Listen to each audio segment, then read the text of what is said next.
नमस्कार, मैं समर के मुखर्जी और आप देख रहे हैं डीजे फिल्मिंग। आज का वीडियो है वेडिंग फिल्म मेकर्स के लिए। वेडिंग फिल्म मेकिंग के लिए बहुत सारे ट्यूटोरियल्स आपको मिल जाएंगे, बहुत सारे लोग मिल जाएंगे जो आपको बताएंगे कि आपको वेडिंग फिल्म मेकिंग किस तरह से शूट करना चाहिए, कैसे करना चाहिए, कौन सी इक्विपमेंट यूज़ करना चाहिए, कौन सा लेंस यूज़ करना चाहिए, किस तरह के शॉट लेने चाहिए, एंगल्स लेने चाहिए और किस तरह से एडिट करनी चाहिए। लेकिन आज मैं बताऊँगा इस वीडियो में कि आपको क्या करना नहीं चाहिए, यानी क्या करना चाहिए ये आप जानते हैं और आपको बहुत सारे लोग मिलते हैं जो आपको एडवाइस देते हैं और उनका एडवाइस सुनना भी चाहिए। लेकिन मैं इस वीडियो में बताऊंगा ये 5 चीज़ें अगर आप ना करें तो आपकी फिल्म मेकिंग और अच्छा हो सकता है। देखिए, अभी वेडिंग फिल्म मेकिंग का जो दौर है ये एक इंडस्ट्री बन गया है।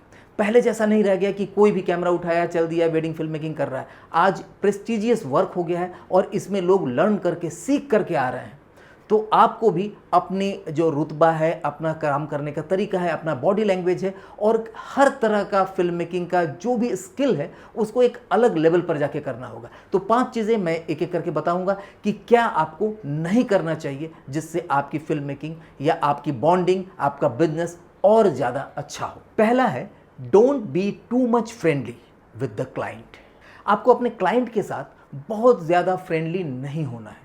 देखिए, फ्रेंडली वहीं तक होना है जिससे आपको पता चल सके कि भाई उनके रिश्तेदार कौन कौन हैं, कौन कौन लोग आ रहे हैं, कौन कौन से रिचुअल्स हैं, सारी चीज़ें आपको जानकारी हो जाए, कितने बजे होना है। इसके लिए जितना फ्रेंडली होना चाहिए सिर्फ उतना होइए, ज़्यादा मत होइए। ज़्यादा अपने अंदर की बातें या उनके अंदर की बातें, घर की बातें ना पूछा करें, क्योंकि स्टार्टिंग में तो अच्छा लगता है, बाद में आपको इसका नुकसान उठाना पड़ सकता है 2 चीज़ों की वजह से। एक तो कई बार कुछ लोगों को गलत लग सकता है कि भाई इतना फ्रेंडली क्यों हो रहा है, इतना चीज़ पूछताछ क्यों कर रहा है। और दूसरा, जब ज़्यादा फ्रेंडली हो जाते हैं तो वो फॉर ग्रांटेड ले लेते हैं। अरे भाई कभी भी फ़ोन कर दिया, अरे जा कैमरा लेके आ जाना, तो या किसी को भेज देना, इस समय ये काम करना है। उसके लिए पैसे अलग से लगते हैं, ऐसा वो ना तो पूछेंगे ना देने की कोशिश करेंगे, तो आपको बिजनेस का लॉस होगा। और दूसरा, जब आप थोड़ा सा अलग रहेंगे ना तो आपकी एक प्रतिष्ठा बनी रहेगी। आप जब बोलेंगे कि सर कितने बजे आना है, इतने बजे, ठीक है, उतने बजे आप पहुंच जाएं, आपके यहाँ लोग पहुंच जाए, आपकी टीम पहुंचे। और अगर देर हो रहा है तो सर ऐसा नहीं कि उनके साथ जाकर के आप चाय पीने लग गए, अच्छा ठीक है कोई बात नहीं, तो वही चीज़ फॉर ग्रांटेड ले लेना कि इनको 2 घंटा पहले भी बुला लो, कोई दिक्कत नहीं है, देते समय अरे यार इतना कर लो, आप घर की बात है। तो नहीं, घर की बात आप रखिए, फ्रेंडली रिलेशन रखिए उतना ही जितना ज़रूरत है। उससे ज़्यादा करने पर आपकी वैल्यू घटेगी। आप देखेंगे कि होता है ना, घर की मुर्गी दाल बराबर। तो आप जब सोचेंगे कि मैं 5 लाख, 10 लाख या 2 लाख, 3 लाख, 1 लाख कुछ ज़्यादा रकम लूँ, तो लगेगा कि इनको कि अरे ये तो हमारे साथ ही बैठते हैं, ये इनको इतना थोड़े देना पड़ेगा। तो ऐसा चीज़ है। तो ये मेरा एक्सपीरियंस है, हो सकता है कि मैं गलत हूँ, लेकिन मैं गलत नहीं हूँ इस जगह पर। आप देखिएगा किसी भी बिजनेस में ज़्यादा आप दोस्ती कर लेंगे, ज़्यादा आप क्लोज चले जाएंगे, फ्रेंडली हो जाएंगे, तो आपकी वैल्यू गिरेगी। तो उतना ज़्यादा फ्रेंडली नहीं होना है। अब आते हैं अपने दूसरे पॉइंट पर, और दूसरा है डोंट फोर्स। डोंट फोर्स मतलब आप बहुत ज़्यादा फोर्स मत करिए ब्राइड को या ग्रूम को या किसी को भी कि भाई ऐसे पोज ही देना है, इधर आ जाइए, इसी समय करिए। ठीक है, उसका टाइम होता है। कई बार क्या हमने देखा है, बारात आने वाली है, लोग बहुत ज़्यादा व्यस्त हैं, उस समय आप ठीक है उनके फादर को बोले सर आपको कुछ बाइट देना है, बाइट दे दीजिए, उस पर हम लगा। अरे उस समय उसका अलग दिमाग चल रहा है। या ग्रूम को आप जिस समय वो तैयार हो रहे हैं उस समय बेवजह का कुछ चीज़ें आपको अच्छा करने के लिए कर रहे हैं, लेकिन बेवजह का फोर्स कर रहे हैं कि आप ऐसे करके चलिए, जबकि देर हो रहा है या कोई वजह है जिसकी वजह से उसका मूड ऑफ है। तो ऐसे में आपको समझना पड़ेगा कि किस समय फोर्स करना चाहिए, किस समय फोर्स नहीं करना चाहिए। 1 बार या 2 बार में अगर वो बोल दे कि नहीं इस समय हम बिजी हैं, इस समय मत करिए, तो आप उस चीज़ को समझिए। बहुत सारे कैमरामैन होते हैं, वो लोग सोचते हैं कि हमको बेहतर करके दिखाना है, इसके लिए वो फोर्स करके नहीं एक काम करिए, उतरिए, इस जगह पर आ जाइए, यहाँ पर आ जाइए। ठीक है, कुछ जगहों के लिए तो ठीक है, लेकिन इसको समझिए, उनकी साइकोलॉजी को समझिए कि उस समय कई बार क्या होता है ना, आपस में रिश्तेदारी में कुछ गड़बड़ हो गया, आपको पता ही नहीं है, अंदर अंदर कुछ चल रहा है, उस समय डिस्टर्ब माइंड है। उस समय आप बाइट देने के लिए बोलेंगे कि चलो ठीक है, आपका माइक लगाते हैं, कुछ दुल्हन के बारे में बोलिए या दूल्हा के बारे में बोलिए, उनके रिश्तेदारों को बोल रहे हैं या दुल्हन को बोल रहे हैं, या जयमाल के समय आप कुछ चीज़ें बोल रहे हैं कि ऐसे करके पकड़ो, ऐसे करके पकड़ो। 1-2 बार में ही आपको समझ में आ जाना चाहिए कि आपकी चीज़ों में कितना इंटरेस्ट लिया जा रहा है। अगर इंटरेस्ट लेके वो लोग भी कर रहे हैं तो आप बोलते रहिए, कराइए, कोई दिक्कत नहीं, लेकिन फोर्स मत करिए, क्योंकि हमने देखा है फोर्स करके कई बार फोटोग्राफर अपनी इमेज को वहाँ पर कम कर देता है। जैसे ही वो आने लगा, अरे यार फिर से आ गया, फिर से बोलेगा हमको, ये पूछेगा, ये करेगा। तो ऐसा मत करिए, क्योंकि फोर्स कई तरह से लोग करते हैं। कई बार क्या है, मॉर्निंग में ही फ़ोन कर दें, अरे जरा आपसे बात करना है, ये बताइए ये, जबकि आप पहले बता चुके हैं, एक बार उनको आप एजेंडा दे चुके हैं, लेकिन फिर भी कई चीज़ें पूछते हैं। तो बहुत सारे फोटोग्राफर्स ज़्यादा पूछने की कोशिश करते हैं, ज़्यादा फोर्स करने की कोशिश करते हैं, ज़्यादा टाइम के लिए बाउंड करने की कोशिश करते हैं कि इतने बजे मैं आ जाऊँ, इतने बजे से इतने बजे आ जाऊँ। तो ऐसा नहीं करिए, फोर्स किसी चीज़ के लिए नहीं करिए, एक समानांतर वे में चलने दीजिए काम को। तो इसमें आपको देखेंगे कि आपकी अपनी प्रतिष्ठा बनी रहेगी और लोग आपको एक अच्छी निगाह से देखेंगे। तीसरा है, डोंट बी ए वॉल, यानी आपको दीवार नहीं बनना है। देखिए क्या होता है, आप अक्सर देखे होंगे जिस समय मेन फंक्शन चल रहा होता है, मेन रिचुअल्स हो रहे होते हैं, जो ऑडियंस है यानी जो उनके मेहमान हैं वो बैठे हैं, सामने कुछ प्रोग्राम चल रहा है, चाहे वो म्यूज़िकल चल रहा है, लेडीज़ संगीत की चल रही है, या फिर रिंग सेरेमनी हो रहा है, जयमाल हो रहा है। उस समय सारे कैमरामैन ऑडियंस के आगे, यानी जो भी दर्शक हैं, जो भी उनके रिश्तेदार हैं, जो भी मेहमान हैं, उनके सामने आकर के घेर लेते हैं और घेर के फोटोग्राफी करते रहते हैं। कभी कभी लगता है, हम भी कई बार जाते हैं तो लगता है यार क्या है, हम यहाँ पर इनके पीछे का चीज़ देखने आए हैं या फिर मैं फंक्शन देखने आया हूँ। तो लोग आगे आ जाते हैं। क्यों आ जाते हैं? क्योंकि एक जब फोटोग्राफर आ जाता है तो दूसरा वाला सोचता है कि अरे मुझे तो और अच्छा करना है, मैं और सामने आ जाता हूँ। इससे पूरा प्रोग्राम बेकार हो जाता है। आपको लगता है कि बहुत अच्छा शूट कर रहे हैं, ऐसा नहीं है। आप पहले से सोच लीजिए कि आपकी पोजीशन कहाँ कहाँ पर रहेगी कि मेहमानों को दिक्कत ना हो और आप पूरा कैंडिड वे में या ट्रेडिशनल वे में शूट कर सकें।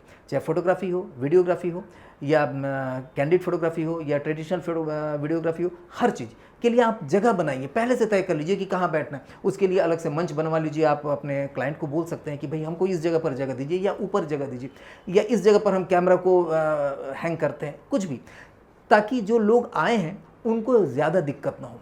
थोड़ा बहुत तो आते हैं लोग, चले जाएंगे, लेकिन आप परमानेंट 3 4 5 लोग अगर सामने खड़े हो जाएंगे फोटोग्राफी वीडियोग्राफी करने के लिए, तो वो बहुत परेशान होते हैं। ऐसे लोगों को अक्सर मैं देखता हूं कि अच्छा नहीं माना जाता। अगर मेरे घर में भी कुछ फंक्शन है और मैं देख रहा हूं कि हमारे मेहमानों को नहीं देख रहा है, वो लोग बोल रहे हैं अरे भाई हट जाइए, ये करिए वो करिए, तो एक तो आप डिस्टर्ब होते हैं और दूसरा मेहमान भी डिस्टर्ब हो रहा है। तो आपको एक अच्छी नज़र से नहीं देखा जाता। और वहीं अगर आप चुपचाप चारों तरफ से रह करके काम कर लेते हैं तो आप उसी फंक्शन में बहुत सारे आगे के लिए प्रोग्राम पा जाएंगे कि यार ये लोग बहुत अच्छे से शूट कर रहे हैं, नहीं डिस्टर्ब कर रहे हैं, लेकिन शॉट कितना अच्छा ले रहे हैं। देख के पता चल जाता है कि यार इस जगह से शॉट अच्छा आएगा। थोड़ा सा भी सेंसिटिव कोई पर्सन हो और उसके पास सेंस हो फोटोग्राफी का, तो वो समझ में आ जाता है कि यार इन लोग बढ़िया से शूटिंग कर रहे हैं, तो वहाँ पर आपको आगे के लिए काम मिल जाता है। तो कभी भी वॉल मत बनिए, दीवार मत बनिए कि भाई किसी के आगे, यानी फंक्शन और मेहमानों के बीच में दीवार बन के नहीं रहना चाहिए। तो ये आपको हमने तीसरा जो चीज़ बताया, ये इसको आप ध्यान में रखिए। और पहले से ही जिस समय आप उनके साथ यानी क्लाइंट के साथ बैठ करके पूरा परियोजना पर काम कर रहे हैं कि किस किस तरह से शूट करेंगे, कहाँ करेंगे, एक बार आप वेन्यू पर चले जाइए कि वहाँ पर देख लीजिए, अच्छा यहाँ पर रिंग सेरेमनी हो रही है, यहाँ पर बैठने का जगह है, तो हम कैमरा कहाँ प्लेस करेंगे। सारी चीज़ें पहले से अगर तय रखेंगे तो आपका बहुत अच्छा हो जाएगा। हाँ, एक दो लोग ऐसे होते हैं जो आपको रखना भी पड़ेगा कि वो घूम घूम कर फोटोग्राफी या वीडियो कर रहे हैं, तो वो ठीक है, कुछ देर के लिए आए, 20 सेकंड 30 सेकंड के लिए किसी के सामने से आए, फोटोग्राफी किए, वीडियोग्राफी किए, चले गए, चलेगा, लेकिन ज़्यादा देर के लिए नहीं। फोर्थ पॉइंट पर आते हैं। फोर्थ पॉइंट है, डोंट गिव मोर अटेंशन। ये क्या हुआ? यानी आप ज़्यादा अटेंशन न दें। किनका न दें? जो दूसरे लोग हैं, यानी आप अगर ग्रूम के साथ हैं, आप अगर ब्राइड के साथ हैं, तो उनको ज़्यादा अटेंशन दें। कई बार क्या होता है, उनके फ्रेंड्स, उनके सहेलियों को जो थोड़ा सा ज़्यादा बात कर रहे हैं, उनको आप अटेंशन दे करके उनका फोटोग्राफी कर रहे हैं, अच्छा आइए आपका मैं अलग से कर देता हूँ। ये ब्राइड और ग्रूम देखते हैं, वो मन ही मन आपके लिए एक गलत भावना ले लेते हैं। तो ये ध्यान दीजिएगा कि वहाँ पर जो हीरो है वो और हीरोइन है, वो ब्राइड और ग्रूम ही है। तो ब्राइड हीरोइन है, ग्रूम हीरो है, तो इनको आप मेन फोकस करिए। हर जगह इनको आप तवज्जो ज़्यादा दीजिए, या इनके पेरेंट्स को जिन्होंने आपको बुकिंग के लिए बुलाया, या जो भी इनके बहुत नियरेस्ट लोग हैं, उनको आप तवज्जो दीजिए।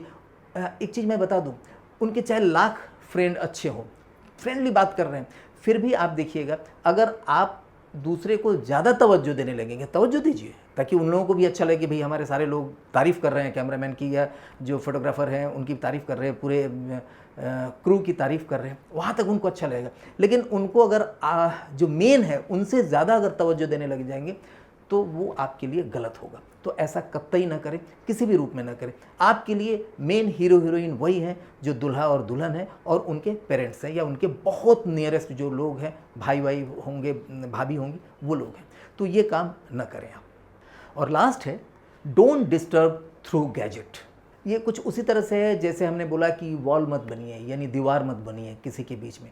तो यहाँ पर गैजेट के थ्रू आप डिस्टर्बेंस पैदा मत करिए। आप हो सकता है दीवार ना बने हो, आप सामने ना हो, लेकिन आपने क्या किया, जिस समय अनाउंसमेंट चल रहा है किसी चीज़ के लिए, कोई चीज़ सुनने वाली चीज़ है, वहाँ पर आपने ड्रोन लगा दिया और ड्रोन को आप सीधे जो स्टेज है उसके नज़दीक ले गए। तो ड्रोन का अपना एक साउंड होता है, एक अपना आवाज़ होता है, जिससे जो सामने बैठे हुए लोग हैं वो डिस्टर्ब होते हैं और उनको सुनाई नहीं देता है। तो ऐसा ना करें।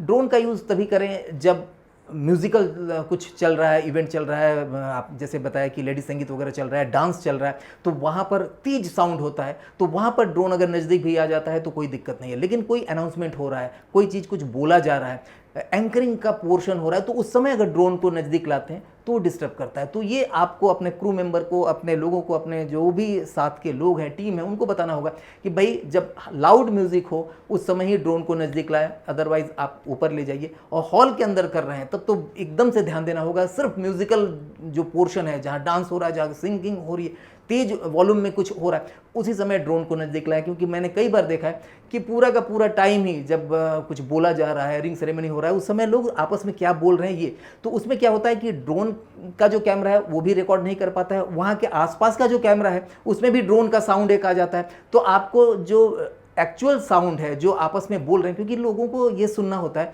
कि भाई हमारे रिश्तेदार उस समय क्या बोल रहे हैं, कोई हंसी मजाक का बात हो रहा है, तो उस समय ड्रोन का साउंड तेज हो जाने की वजह से सब मजाक किरकिरा हो जाता है, उसको आप लौटा भी नहीं सकते हैं, पोस्ट प्रोडक्शन में आप ला भी नहीं सकते। तो ऐसे में ड्रोन का यूज़ सिर्फ हाई पावर म्यूजिक के समय ही करें तो आपको अच्छा रहे। तो ये 5 चीज़ें हैं जो आपको नहीं करनी है और इससे आपको अपने बिजनेस को बढ़ाने में बहुत मदद आएगी। और मैं आपको बता दूं, अगर आप में से कुछ लोग ऐसा चाहते हैं कि हमको स्किल्ड सिनेमेटोग्राफर बनना है वेडिंग के लिए, स्किल्ड फोटोग्राफर बनना है वेडिंग के लिए, या हम इस तरह का प्रोग्रामिंग करें कि मैं भी 4 लाख, 5 लाख, 10 लाख रुपए तक का मैं पेमेंट ले सकूं किसी क्लाइंट से, तो हमारा जो एडवांस वेडिंग फिल्म मेकिंग का कोर्स है उसको ज़रूर करना चाहिए। क्योंकि जब आप स्किल्ड होकर जाएंगे, आप उसमें देखिए कि उसके हर एक सेमेस्टर जो 1 से 4 तक तो बेसिक बताया गया है और 5th से लेकर के 8th सेमेस्टर तक हम लोग एडवांस लेवल पर बताया है, जिसमें यह बताया जाता है कि आप नए नए ढंग से किस तरह से प्री वेडिंग का शूटिंग कर सकते हैं, नए ढंग से वेडिंग को कैसे लोगों के सामने ला सकते हैं। तो इस कोर्स को ज़रूर एक बार देखिएगा, करने की कोशिश करिएगा या अपने टीम को कराइएगा। आपके पास समय नहीं हो तो आपके टीम को एजुकेट करिए ताकि आप एक बड़े बिजनेसमैन के रूप में वेडिंग फिल्म इंडस्ट्री में आ सकें। नमस्कार। वेडिंग फिल्म इंडस्ट्री सबसे ज्यादा प्रॉफिटेबल बिजनेस हो जाता है जब आप इसे एडवांस लेवल पर करते हैं। चाहे क्रिएटिव कैंडिड फोटोग्राफी हो या फिर cinematic video making, traditional still clicking हो या फिर एंटायर इवेंट कवरेज, आप सब कुछ बेसिक से एडवांस लेवल तक सीख सकते हैं हमारे advance wedding film making course के जरिए। 8 सेमेस्टर का ये कोर्स आप घर बैठे आसानी से अपना काम करते हुए सीख सकते हैं। वेडिंग फील्ड में आने वाले नए लोगों के साथ साथ यह कोर्स उनके लिए भी हेल्पफुल और जरूरी है जो इस फील्ड में ऑलरेडी काम कर रहे हैं। इफ्टा और डिजी फिल्मिंग सर्टिफाइड इस कोर्स में आप वेडिंग फोटोग्राफी और सिनेमेटोग्राफी के साथ साथ सीखेंगे इस बिजनेस के इन्स एंड आउट्स तथा सेल्स एंड मार्केटिंग मेरे साथ। आइए आज ही ज्वाइन करिए वेडिंग फिल्म मेकिंग का सबसे अनोखा और वैल्यूएबल कोर्स को। ज्यादा जानकारी के लिए इस नंबर पर कॉल करिए।